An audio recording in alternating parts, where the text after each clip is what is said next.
Oui, l'aéroport de Paris comme poumon économique, c'est ce que révèle une enquête du BIP pour Aéroport de Paris. Et nous en parlons avec Pierre Grave. Bonsoir. Bonsoir.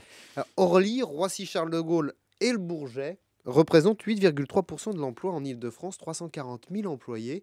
Ce que révèle cette enquête d'ailleurs, c'est qu'à chaque fois que vous augmentez le trafic, le nombre de passagers, vous augmentez, vous créez obligatoirement Oui, des emplois, mécaniquement, c'est oui. ça, mécaniquement. C'est absolument ça, oui. Alors, vous savez, ces études macroéconomiques, on les fait à intervalles réguliers, tous les 3 ans, en gros, hein. Et elles sont intéressantes parce qu'elles se confirment finalement d'une étude Hmm. à l'autre. Alors, cette fois-ci, on a fait une étude assez approfondie, scientifiquement fondée, et le résultat est quand même est encourageant, surtout en cette période de crise où parfois on est tous un peu moroses.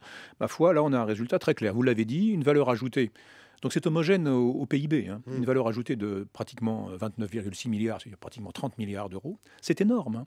Je me suis amusé à regarder les comparaisons. Vous voyez, le secteur de l'agriculture en France, c'est 30 milliards. Oui. Le secteur de la métallurgie, c'est, je crois, 27 ou 28 milliards. Hmm. Donc on est dans ces ordres de grandeur-là. Les télécoms, même chose, 27 milliards. C'est Donc ça, c'est-à-dire que un ordre de sur les grandeur 3 énorme. aéroports Et oui, parisiens, vous arrivez à voilà. réaliser Bah, le chiffre d'affaires de c'est pas le chiffre l'agriculture, d'affaires, c'est la valeur la ajoutée. Donc valeur. c'est encore Mmh. beaucoup plus fort, si vous voulez. Ça, c'est une chose. Ça représente tout de même 1,7% du PIB national, C'est donc ça. c'est quand même considérable. Et puis alors, vous avez parlé des emplois, et effectivement, il se confirme. Ça, j'avais un peu peur avec la crise Mmh. depuis 2008. Je me demandais si toutes ces corrélations étaient encore valides, et elles le sont, fort heureusement. Donc, en fait, quand on additionne les emplois directs, c'est-à-dire ceux qui sont exercés sur la plateforme, les emplois indirects, c'est-à-dire les gens qui sont les fournisseurs de ceux qui travaillent sur la plateforme, les emplois que l'INSEE appelle les emplois induits, c'est-à-dire les emplois générés par les salaires dépensés par les gens qui travaillent sur la plateforme Mmh. et les fournisseurs de la plateforme. Les emplois catalytiques, c'est-à-dire ceux qui viennent de l'extérieur, quand on additionne tout ça, ça fait 340 Mmh. 000 emplois. C'est le chiffre que vous avez donné. Donc ça, c'est quand même tout à fait fondamental. Et ce Et qui est ça intéressant, augmente et c'est que... ça augmente, Pierre Grasse, Eh ben, 7 fois plus vite ah oui. en Alors ça Île-de-France que aussi, la voilà. moyenne Alors des créations ça, c'est un d'emplois. chiffre que nous n'avions pas, qu'on subodorait, Mmh. mais que nous n'avions pas et que le BIP a établi de façon scientifique. Ça augmente sur les 15 dernières années, effectivement. Les emplois créés sur ces plateformes, directs, indirects, induits, etc., ces emplois augmentent 7 fois plus vite, Mmh. avec un taux moyen de croissance annuelle de 3%, alors qu'on est plutôt à 0,5 pour le reste. Donc ça, c'est quand même assez encourageant et instructif. Qu'est-ce que ça veut dire? C'est qu'il faut augmenter encore le trafic aérien sur Paris? Oh bah, écoutez, le trafic aérien sur Paris, il vient assez Ouais. naturellement, hein. Paris est une énorme capitale économique, qu'on le veuille ou pas, c'est une énorme capitale économique. D'autre part, c'est la première destination touristique du monde. Du monde. Donc, quand une compagnie aérienne souhaite desservir l'Europe, elle se pose la question de venir à Londres et à Paris. Donc là-dessus, si vous voulez, le trafic vient. Non, ce qu'il faut, c'est savoir l'accueillir. C'est savoir l'accueillir dans le respect, bien entendu, des contraintes environnementales, mais savoir l'accueillir pour que précisément les passagers qui descendent de ces avions consomment chez nous Mmh. et soient contents et aient envie de revenir. Aient envie de revenir. Pierre Graff, quel est l'intérêt, c'est la question que je me suis posée, de démontrer tout l'enjeu des aéroports parisiens? Ah bah, nous, on en a besoin en interne, si vous voulez. On Oui. fait des tas d'études microéconomiques pour notre entreprise, et puis de temps en temps, tous les 3 ans, donc on fait effectivement une étude macroéconomique, tout simplement pour orienter notre action. Par exemple, on a besoin de savoir assez finement si on crée plus de valeur ajoutée en faisant de l'immobilier qu'en faisant du commerce, etc., etc., etc. Mais là, Donc on en a besoin. En période de crise, Pierre Graff, vous communiquez largement sur ces chiffres-là. Oh Pourquoi? bah, Il y a une menace sur non, non, non, l'activité non, non, non, non, aéroportuaire? absolument pas, absolument pas. On a toujours rendu ces chiffres publics. Là, ça ne passe pas inaperçu, peut-être parce que c'est la crise, je ne Mm. sais pas, mais on a toujours rendu ces chiffres publics, ne serait-ce que parce que nos partenaires locaux en ont besoin, eux aussi. On travaille avec les comités d'expansion de différents organismes, on travaille avec les collectivités locales. Ces chiffres-là les intéressent, bien entendu. Donc voilà, on les a à notre disposition, bah, on les rend publics. Non, non, il n'y a pas de Mm. menace particulière. On est en période électorale, présidentielle. Je vais vous poser une question qui revient pratiquement à chaque élection présidentielle. Sur la base de ces chiffres, ça veut dire quoi? On augmente la capacité des 3 sites parisiens ou on relance l'idée du 4e aéroport? Bon, écoutez, le quatrième aéroport, c'est une idée qui est toujours en l'air. Oui. La seule difficulté, c'est que quand on a lancé le concept, c'est très bien, mais après, il faut gérer le concept en Mm. question et il faut trouver un site. Et là, C'est là évidemment, que ça ça se se complique. complique. C'est là que ça se complique. Donc moi, je suis extrêmement pragmatique. Je pense que la solution qui a été adoptée jusqu'à présent, qui consiste à utiliser au mieux les infrastructures existantes, encore une fois, hein, dans le respect strict des contraintes environnementales Mm. actuelles, qui sont sérieuses et qui ont été d'ailleurs tout à fait accentuées encore par Madame le ministre des Transports. Je pense qu'il faut effectivement utiliser au mieux les sites actuels.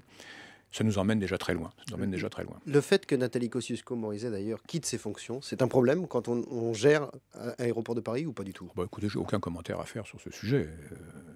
Il y a une continuité gouvernementale, donc son portefeuille ministériel sera géré, et puis voilà, ça, j'ai aucun commentaire à faire sur un sujet comme celui-là. Alors, il y a, on le disait, sur Paris, une augmentation naturelle parce que Paris est un pôle d'attraction du trafic aérien et pourtant, il y a un tassement du nombre d'avions de trafic en janvier, moins 1,8%. C'est quoi? C'est le signe Non, du ralentissement ce sont économique? les mouvements d'avions. Oui, les mouvements. En janvier, le nombre de passagers transportés a augmenté, plus 3,1%, ce qui est un Oui. bon score d'ailleurs. Tout le Ça veut monde dire qu'on oui. remplit mieux les avions, mais qu'il n'y a Exactement, exactement. pas d'impact de la crise. Et l'étude du BIP le montre. Le taux d'emport, c'est-à-dire le nombre de passagers moyens par avion, est passé de 98 à 118 en 10 ans. Mm. C'est très important, ça, notamment pour les riverains.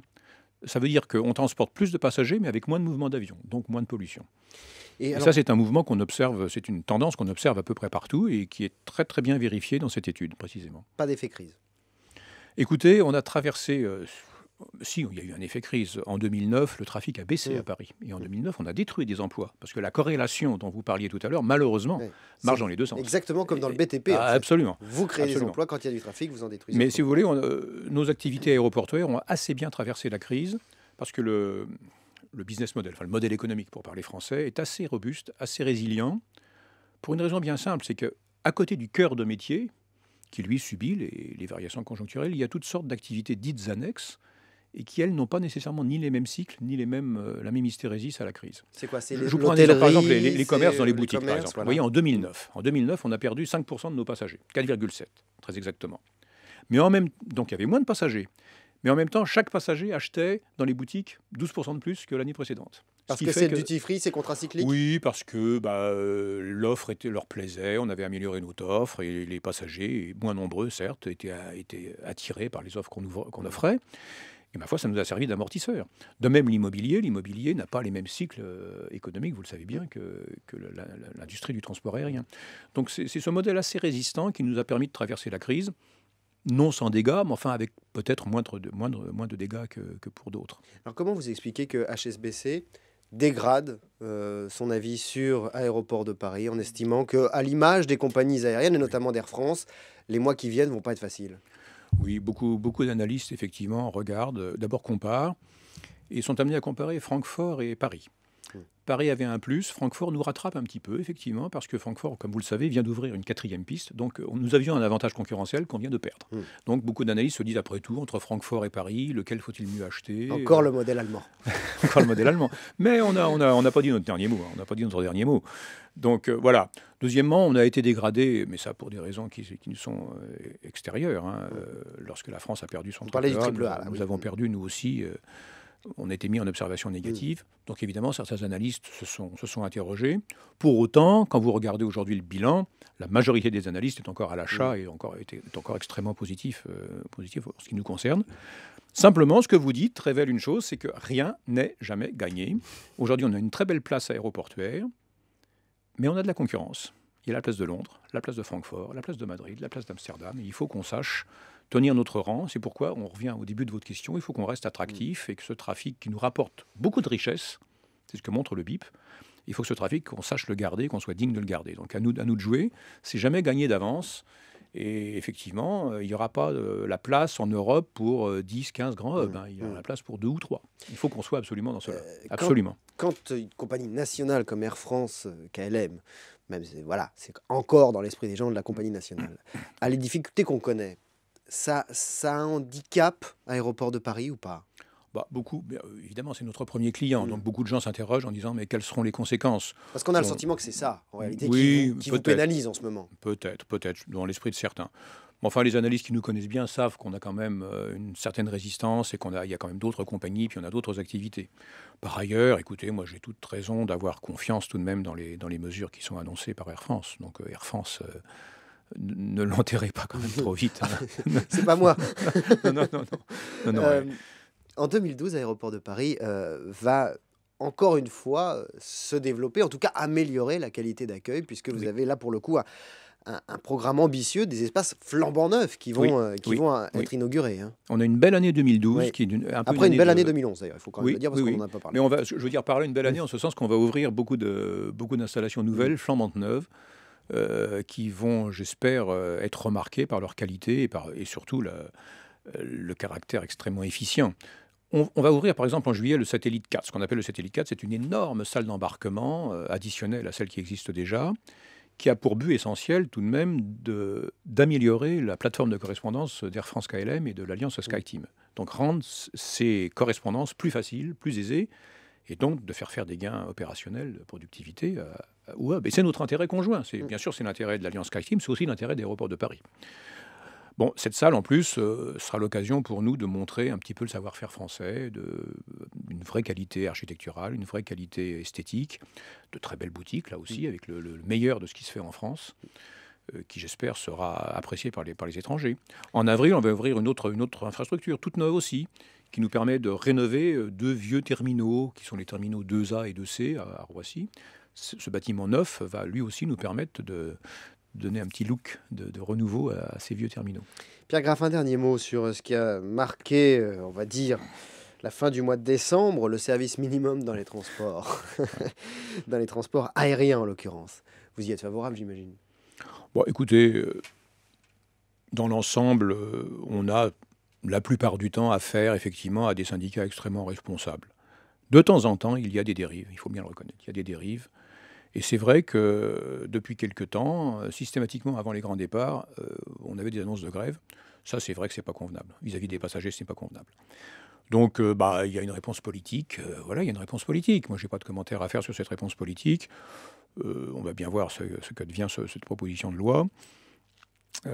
Planifier les grèves, en tout cas, Oui, c'est plutôt ça va dans le bon sens. oui. Il y a déjà, ces pratiques-là existent déjà dans beaucoup d'entreprises. Lorsque le dialogue entre le patronat et les syndicats est convenable, on y parvient. Donc, pour celles qui ne veulent pas s'y plier, il y aurait peut-être ce texte de loi, s'il est voté et adopté, après tout, pourquoi pas. Moi, je ne vois pas d'inconvénient majeur.